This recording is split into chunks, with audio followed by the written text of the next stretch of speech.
Hello, this is Adam Green, and you're watching Bedroom Disco TV.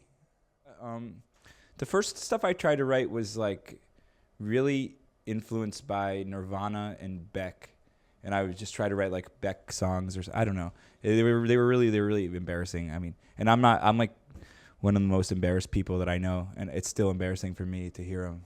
So.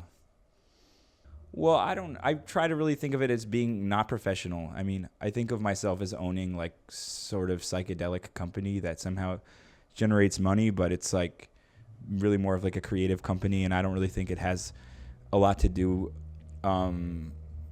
with business. Like, I don't really care about money, like and I don't know. That's just if I had made a lot of money, I'd just put it into making more stuff. Yeah. I mean, I think I try to work every day as much as I can on a lot of different things. But lately, I've been trying to put about 6 months into each kind of bigger idea. And so I try to do at least two big ideas a year. Maybe one of them's a record, one of them's like an art show or a film. Or I'm trying to make a film, like a movie right now. I'm not saying film. It's a movie. I'm making a movie. So the next 6 months I'll be spending making a movie. It's just some stuff I've been thinking about for a while. I mean, I have a large collection of writing that I've done that's like probably something like 500 pages.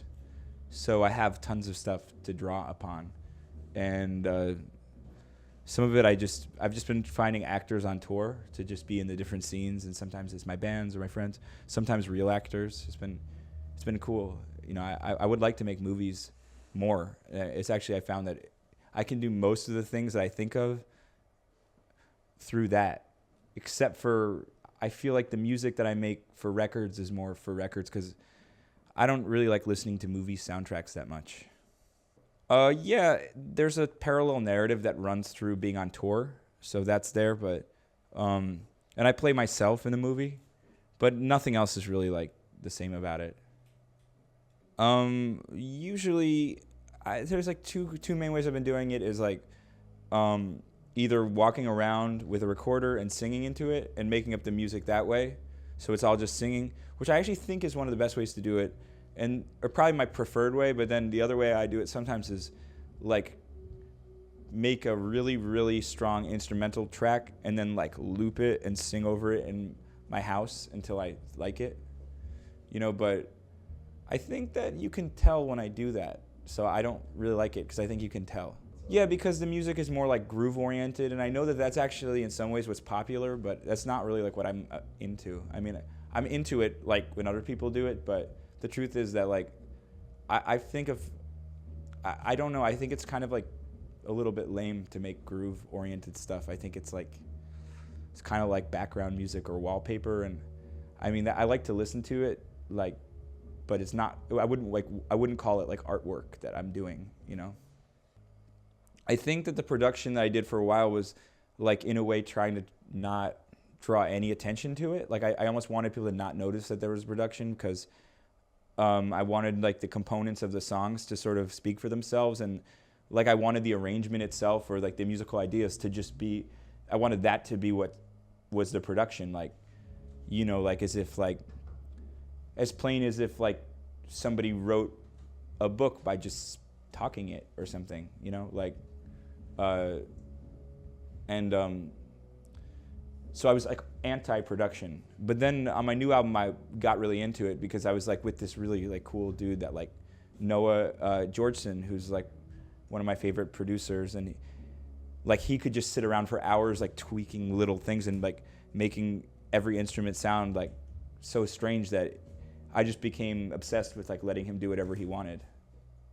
That whole record was in L.A. in the Hollywood Hills, and it took like two periods of like 3 weeks. It was mostly just me in this house with this guy, and we just sort of like tried to play everything ourselves, and sometimes got some friends over. Notably, Rodrigo from Little Joy played on some. He played on a lot of it, and he did a great job. So. If I had another record to make in that situation, I'd be more than happy to do that again. Rodrigo's so weird because he's like the front man of Little Joy, but then he's like totally cool with just like being a sideman in Devendra's band or playing with my record. Like he can totally assume that role or just become like the lead singer of this band. And I don't know how he does it. He's like must be just like the coolest guy inside, most comfortable, like, you know what I mean, with himself guy. So yeah, he definitely doesn't need to be the center of attention. Sounds like you couldn't imagine this for you. God, no. I mean, I'm just like I'm just not like that mentally balanced. Well, I mean, you know, it was just this kind of thing where like it was so much fun to just sort of like take the opposite approach of saying like, okay, well, normally this song would have like a loud vocal, so like instead let's have you whisper it, and instead of like it having a guitar solo, let's have it have like a bagpipe solo, and you know what I mean, like and just switching everything. Like I think instead of playing a bass drum, we end up playing like a timpani drum, you know, and just changing it so that like it's just kind of offsetting. I mean, me and Steven, who plays bass with me, Stacy Trains, he like we were talking about making a record that was based on just chainsaw sounds and babies crying. I mean, I guess just there's so many things to do. I mean, I'd like to make a record with girls, you know, like an all girl, like just a record with me and all girls. Well, it was so, I still don't really understand it. I mean, honestly, like it was like this call came through to my management, and these guys, this guy named Franz was like coming to New York to meet with me, and they were supposedly working on this play with Paul Auster based on his book, and I got a copy of the book and read it and started writing all these songs that were based around, the play is essentially about a dog and a homeless man. So I'm starting writing these songs about like a dog and a homeless guy. And I was like a real emotional wreck at the time, like not really functioning. And my manager came over to that house that I was living at, and she was like, hey, like, let me hear some of the stuff that you've been writing. And I played her some of the stuff, and she's just like so awful. She was like embarrassed that I'd written like the worst songs that she ever heard.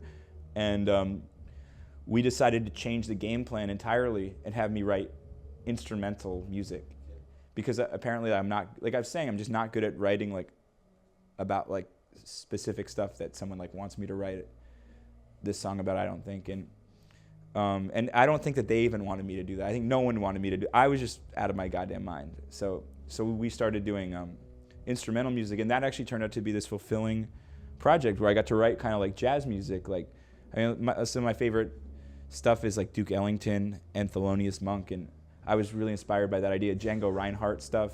And I've actually found Django Reinhardt is one of the things that makes me appreciate Europe more. Like I enjoy Europe through his music. Yeah, I did. I went to Tübingen and did see the play. I didn't understand a word of it, but I did know what it was about. And I saw it like 3 times. And let me tell you, seeing a play 3 times in a foreign language that you don't understand is quite rough. But, got through that. And cool, it was fun. I mean, I'm happy to have done it. I released it as a really limited edition record that you can get. I don't think so. I mean, I have so much stuff to think about when it comes to Moldy Peaches. Like, I would love to like write like some letter to myself about what I should think about that. I love the Moldy Peaches songs that we did, and I like would honestly really like to play them, you know, like for people. It's just like I don't necessarily know if I want to get the band back together.